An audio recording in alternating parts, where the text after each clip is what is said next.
Hello everyone, welcome to Phoenix. So बच्चों, आपको पता ही है कि किसी भी लैंग्वेज पे अगर मास्टरी करनी है तो उसके लिए उसका ग्रामर यानी व्याकरण सीखना बहुत ज़रूरी है। आज के इस सेशन के साथ हम शुरू करने जा रहे हैं English grammar which makes very easy and interesting for you with Phoenix institute. So are you all ready? Of course. So चलिए आज शुरुआत करते हैं इंग्लिश ग्रामर के टॉपिक से, बेसिक टॉपिक से, जिसका नाम है द टाइप्स ऑफ सेंटेंसेस। बच्चों, पूरे दिन में हम जितना भी कुछ बोलते हैं वो सब किस चीज़ से बनता है? वाक्य। Of course in English we tell this that the language is basically made of different sentences and in our day to day life this sentences are important. So in English grammar we have 4 types of sentences which we are going to study today.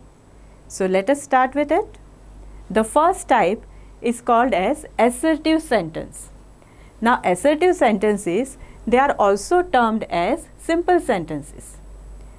You can say the sentences which give us the information, they give us something general idea or a facts, or they are the thoughts which we are having or we are exchanging with others. They are also declaring something and that is why ऐसे वाक्यों को हम कहते हैं assertive या simple sentences. और बच्चों, पता है सबसे ज़्यादा इम्पॉर्टेंट क्या है? पूरे दिन में हम जितने भी वाक्य बोलते हैं ना, उसमें से 80% sentences they belongs to assertive type of sentences. Now this simple or assertive sentences are subdivided into 2 types. First, the affirmative sentences and second the negative sentences. आप बोलोगे ये क्या है affirmative, negative, इसको कैसे पहचानें? अभी तो हमने कहा कि ये सिंपल सेंटेंस है, बट ये सिंपल सेंटेंस 2 तरह से बनते हैं। एक को जिसे हम बोलते हैं पॉजिटिव टॉक और दूसरा होता है negative talk.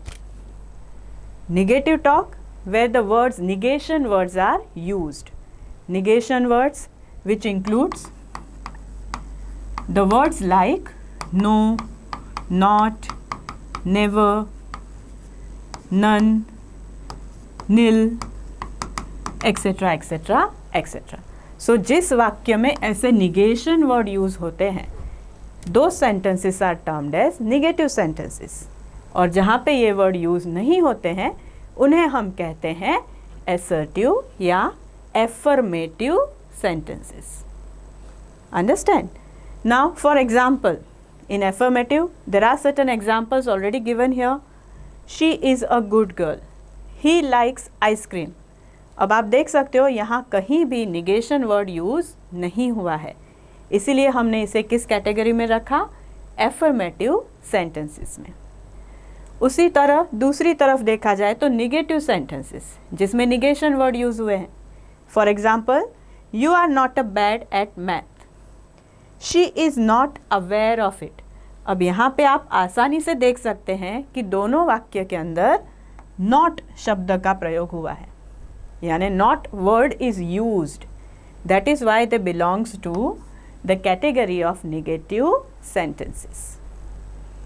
You understand this much? Now the second type of sentences, it is called interrogative sentence.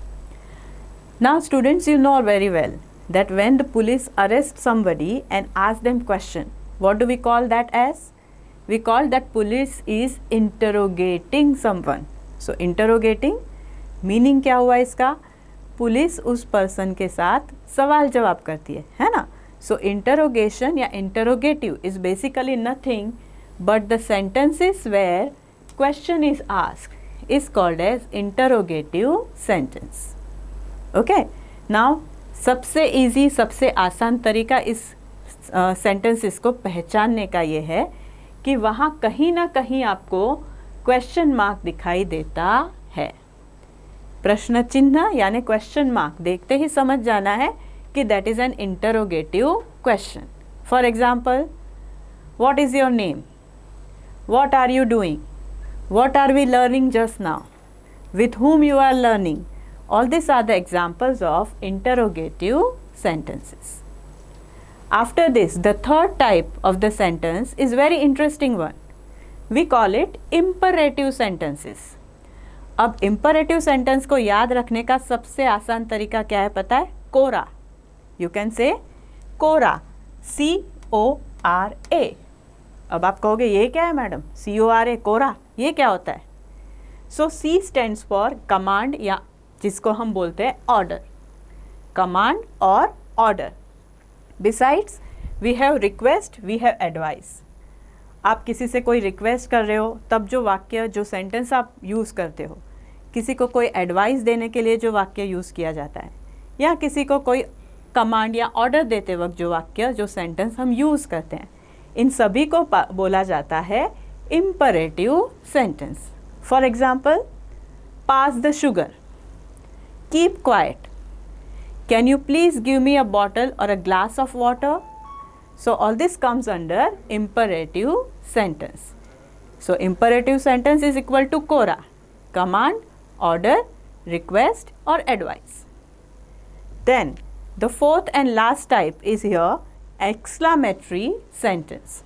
Now exclamatory sentence, where the sentences, they helps you to represent sudden emotions or feeling. They gives an expression to sudden feeling या emotions. तो उसे हम कहते हैं exclamatory sentence. और exclamatory sentence को पहचानने का सबसे आसान तरीका होता है exclamatory mark, यानी डंडा और डंडे के नीचे छोटा सा बिंदु, तो हम बोलते हैं डंडा और अंडा. So exclamatory sentences, जहाँ कहीं आपको डंडा और अंडा दिखाई दिया, that becomes an exclamatory sentence. For example, what a surprise, or wow, so beautiful, oh my god, such a big snake. तो ये सारे एग्जाम्पल्स किस चीज़ के हुए? ये हुए एग्जाम्पल एक्सक्लामेटरी सेंटेंसेस के. सो डियर स्टूडेंट्स, होपफुली आपको मज़ा आया होगा आज टाइप ऑफ सेंटेंसेस पढ़कर, और आपको समझ में भी आ गया होगा आसानी से. नाउ नेक्स्ट वीडियो में we are going to give you some tricks and formulas of interchanging the sentences from one type to another. So wait for our next video. Till that, do revise the type of sentences with Phoenix. Thank you all of you.